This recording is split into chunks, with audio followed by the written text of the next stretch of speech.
1988年、東京都豊島区西巣鴨で発生した巣鴨子ども置き去り事件。父親が突然蒸発し、母親は子どもたちを抱えながら一人で生きていく苦しい日々。気づけば家族の絆は揺らぎ、そして子どもたちは孤独な戦いを強いられることとなります。長男は母親の指示で人々の目を逃れて生活。子どもたちは出生届が出されず栄養失調に苦しんでいました。そして悲劇が起こります。警察の調査により、この悲劇の背後には家族の崩壊と苦しい現実が浮かび上がってくるのです。このチャンネルでは世間に大きな影響を与えた事件を取り扱い、そこから浮かび上がってくる社会問題や私たちにできること、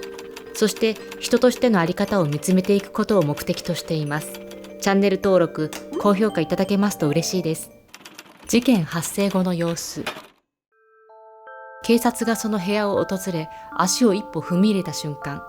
汗や糞尿や埃の匂いが入り混じったような悪臭が立ち込めました。部屋一面には汚れた衣類、炊飯器の干からびたご飯。開け放たれたトイレのドアの前には大量の大便があり、そんな部屋に長女当時6歳と次女当時3歳が床に引いた毛布にくるまっていた。二人は骨と皮だけの痩せ細った体で衰弱しきっていて、立つことさえできない状態だった。押し入れからはこの家族の次男である乳児の遺体も発見された。この悲惨な状況はどのようにして生まれたのでしょうか。事件の経緯。それは1970年代に遡ります。一家は幸せに暮らしていましたが、父親が突然家を出て行き失踪してしまいます。父親の蒸発により家族は突然の不安と困惑に包まれましたが、母親は子供たちを支え、何とか生活していく決意をしました。家族は次男が生まれ、喜びと悲しみが交差する日々を過ごしましたが、次男は生後間もなくして亡くなってしまいます。この悲劇が家族にとって大きな痛手となり、心の距離がより遠くなっていきました。家族の中でのバランスが崩れ、母親は恋人との新たな生活を求めて家を出て行き、4人の子供たちを長男に任せました。母親はその時、現金20万円を残していき、その後も月に3万円程度の現金書き留めを送るだけでした。長男はまだ子供でありながら、母親の代わりに家事や兄弟の世話をする責任を抱えることとなりました。しかし、長男が子供たちを実質的に世話をすることは難しく、次第に家族の絆は薄れていきました。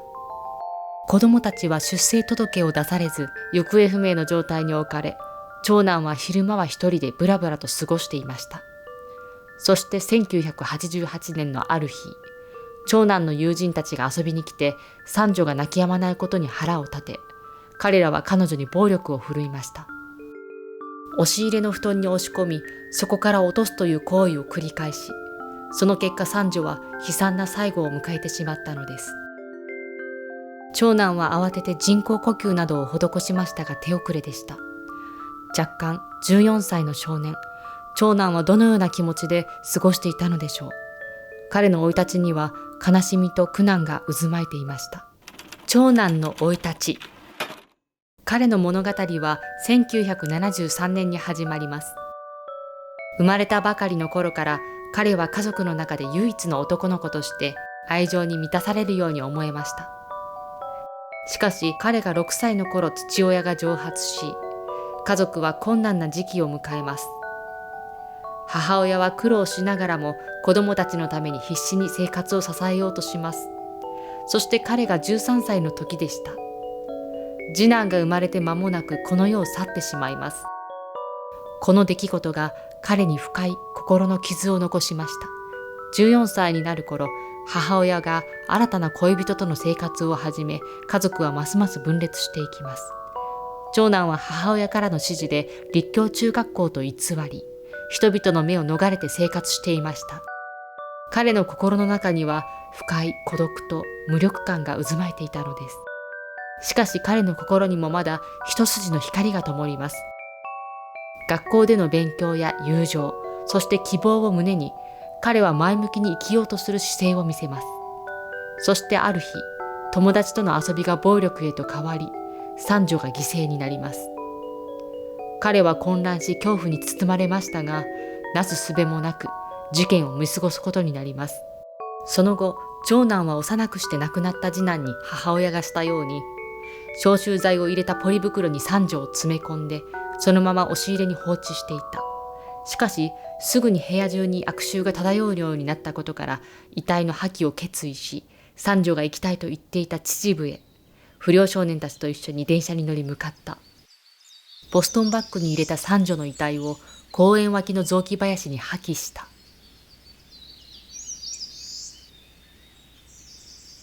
彼は葛藤の日々を送ります。過去の出来事が彼の心を苦しめ、悔恨と罪悪感が交錯しました。彼目線の生い立ちを追うことで、この悲惨な事件が起こった要因が見えてきます。背景に浮かぶ事件の要因。この事件の背景には複数の要因が絡み合っています。まず、父親の蒸発が事件の発端となります。この父親の失踪によって家族の安定した生活が揺らぎ、母親は一人で子供たちを支えることになりました。次に、次男が亡くなったことも事件の背景に影響を与えました。次男が生まれてから喜びと悲しみが交錯する日々を過ごしましたが、次男が生後間もなくして亡くなってしまったことで、家族の中でのバランスが崩れていきました。次男の死は家族に深い悲しみをもたらし、心の距離がより遠くなっていったのです。さらに、母親の恋人との新たな生活への願望が要因の一つとなりました。母親は家族の中での責任を逃れ、恋人との新しい未来を求めて家を出て行きました。この決断によって子供たちは実質的に長男に任せられることとなりましたが、長男が子供たちの世話をすることは難しく、家族の絆が次第に薄れていきました。これらの要因が重なり合い、巣鴨子供置き去り事件は悲劇的な結末を迎えることとなりました。事件の結末。事件の発覚後、母親はテレビのニュースで事件を知り、自首しました。母親の証言から事件の経緯や子供たちの置かれた状況が明らかになりました。彼女は保護責任者遺棄致死の罪で逮捕・起訴され、裁判が行われることとなります。一方、長男は事件に関与していたとされ、彼も傷害致死並びに死体遺棄で東京家庭裁判所に送致されました。裁判では事件の背景や長男の生い立ち、心理状態が詳しく調査されました。長男は子供の頃から母親の指示によって嘘をつくことを強いられ、家族のコミュニケーションが欠如していたことが明らかになります。裁判の結果、母親は懲役3年の判決を受けましたが、執行猶予がつけられ、実刑を免れる形となりました。長男は状況を考慮されて養護施設に送られました。彼の心の闇や複雑な感情が考慮された結果であり、社会からの更生の機会が与えられたのです。長女と次女は母親に引き取られましたが、家族の再会は決して順調なものではありませんでした。家族は多くの傷を抱えながらも、それぞれが新たな人生を切り開くために奮闘しました。子供たちは未来を形成する未熟な存在であり、適切な保護と支援が不可欠です。子供たちは無防備であり、だからこそ安全な環境で成長する権利があります。この事件では、父親の失踪や家族の内部問題が見過ごされてしまい、深刻な結末に至りました。社会全体が子供たちの権利を尊重し、保護する仕組みを整えることが今現在でも必要とされています。事件に関する考えや感想など、コメント欄にて教えてもらえると嬉しいです。最後までご視聴いただきありがとうございました。